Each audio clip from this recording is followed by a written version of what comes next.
Hey friends, Ash here with ScentSplit. Hope that you're doing well. Today we're going to be talking about some Gourmand fragrances. Now, if you don't know what Gourmand means, basically it just means that there are notes or chords that are in these fragrances that make it smell possibly edible. Though I don't suggest that you spray the fragrance into your mouth because fragrances are not edible. Actually, they taste really bad. And I know because I once sprayed a fragrance into my mouth for a video for fun. And it was not actually fun, so don't do it. But they can still smell edible, typically using notes like vanilla or cinnamon or caramel or praline or toffee or coffee or whatever. A lot of different things you can use, basically. Got a good assortment here, some designer, some niche, and typically Gourmand fragrances are going to be considered more fall and wintertime scents. And with how sweet they are also typically really good at pulling positive attention because people love sweet stuff. Let's jump into it and check out 10 great Gourmand fragrances.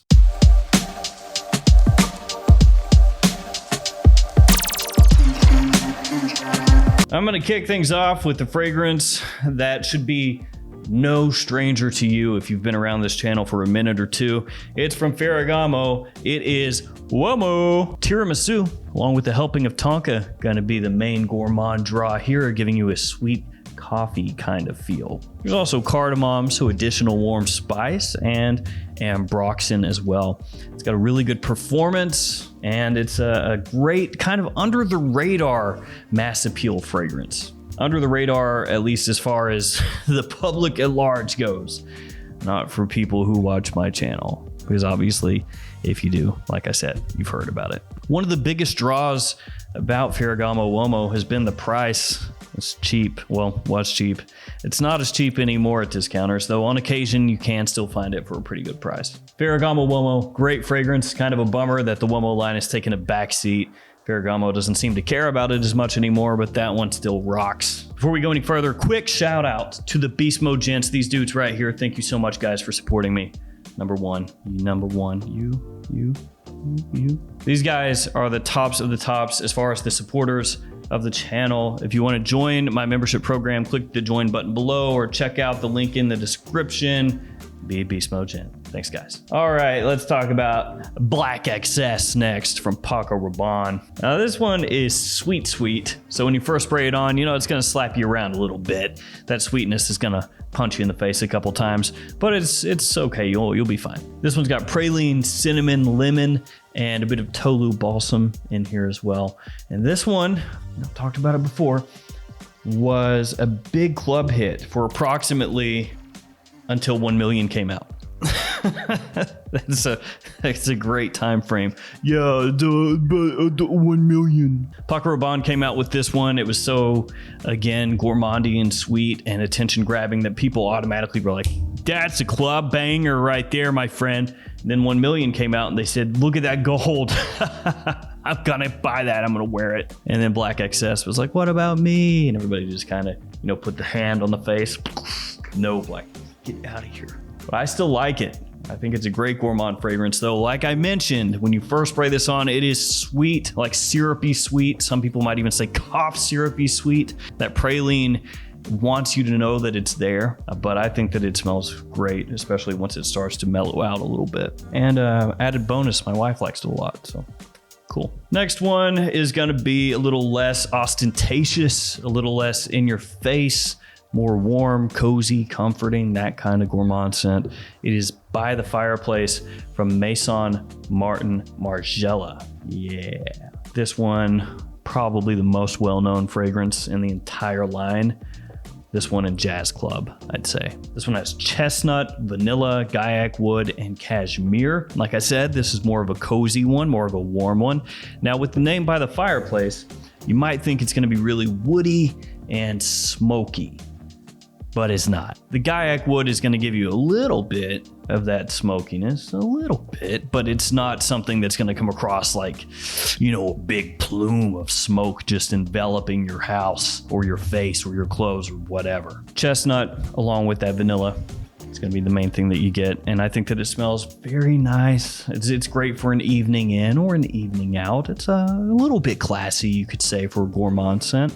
There's a reason it's the most popular in the line. Next up, let's get some cherry going. A lot of cherry in a really nice way, actually, not a cherry cough syrup. This one is L'Homme Ideal Eau de Parfum from Gourmand. So along with that cherry, you're gonna get vanilla, leather tonka, and almond. The almond is gonna tie this in with the other fragrances in the line. So you're getting kind of a double dosage of Gourmand going on here. You have that creamy almond, and then you have that tart cherry, also very sweet, right off the top. And it doesn't hurt that you've also got vanilla and tonka combining. I mean, this thing is just really well put together if you're into these type of scents. The big bummer, the big drawback with this one is that sometimes it's difficult to find in the United States. It'll pop up at discounters, sell out, you know the whole drill. It does that. It can get frustrating, waiting to pick something up if you really wanted it for a while. I would say at this point that this one, along with L'Homme Ideal Extreme, are my two favorites in the L'Homme Ideal line, especially since they killed Cologne. Rest in peace, F's in the chat. L'Homme Ideal Cologne was great, especially because it was like $25 at discounters. And actually, that's not always a good thing. When you see a fragrance and the best that they're selling it for is $25 at discounters, I mean, you buy it and you go, man, what a deal. But the fact of the matter is that's what they're asking for that fragrance. That tells you there's some problems afoot there, because if they could sell it for more, they would. One other thing to keep in mind is L'Homme Ideal Eau de Parfum. Nowadays, the bottle's changed. It doesn't have this coloration on the side. It is now clear if you pick it up on the sides. Next up, Bulgari Man in Black. No, not Johnny Cash. Would Johnny Cash have worn this fragrance? I don't know. Maybe. You can let me know in the comments if you think he would have, or if he would have gone for something maybe even more masculine. The scent of Johnny Cash was the scent of his enemies as he stomped over them. Whatever that was. Spices, rum, tobacco, leather, and tonka. Some of the notes in this scent.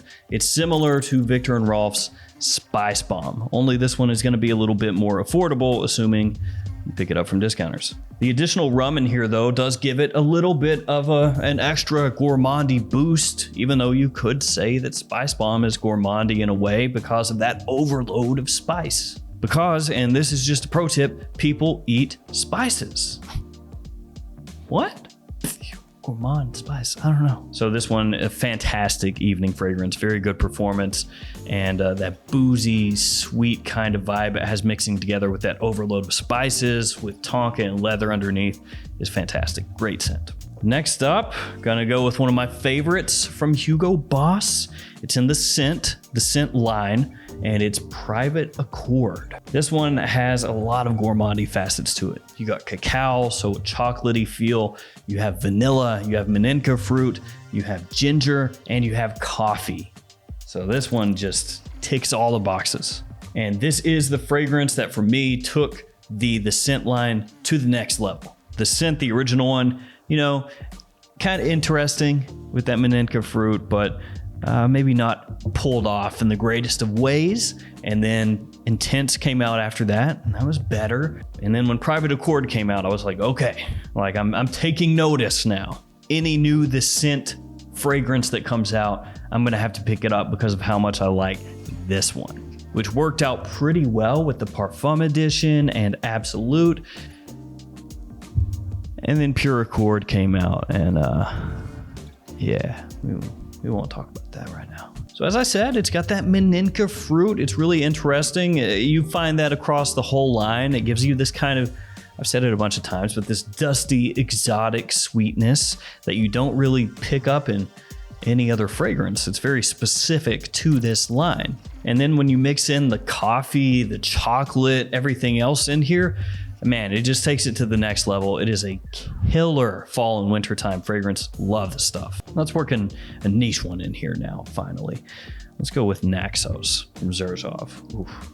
Now this one is the stuff if you like pipe tobacco. And I'm talking sweet pipe tobacco, honeyed pipe tobacco. That's what you're gonna get here. Along with cinnamon, tonka, vanilla, and lavender. And that lavender you can pick up.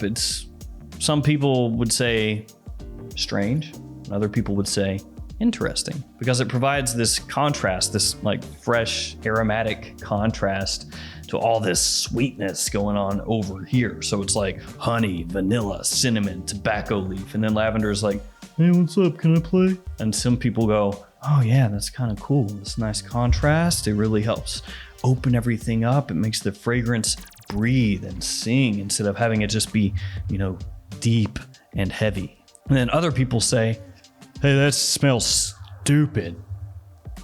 It's dumb. I want tobacco. Get the lavender out of here, brother. I am more team interesting, we'll say. Mine has aged like a fine wine or like a whiskey in a barrel. Now it's got this deeper coloration to it.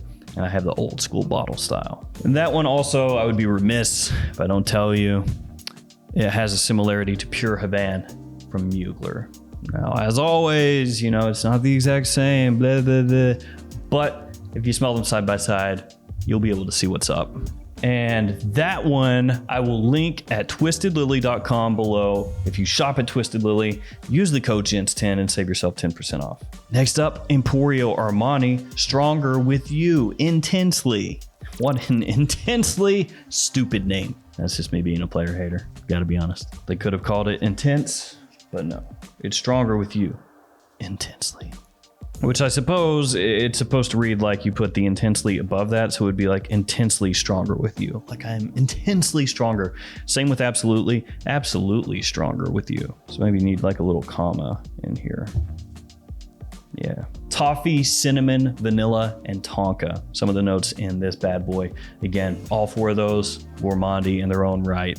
And this Stronger With You line has really taken that whole caramel, toffee, kind of scent construction or idea and taken it to the next level, where you're seeing all kinds of fragrances come out nowadays that have a similarity to the Stronger With You line when you smell them, which tells you how popular it must be. Kind of like Invictus.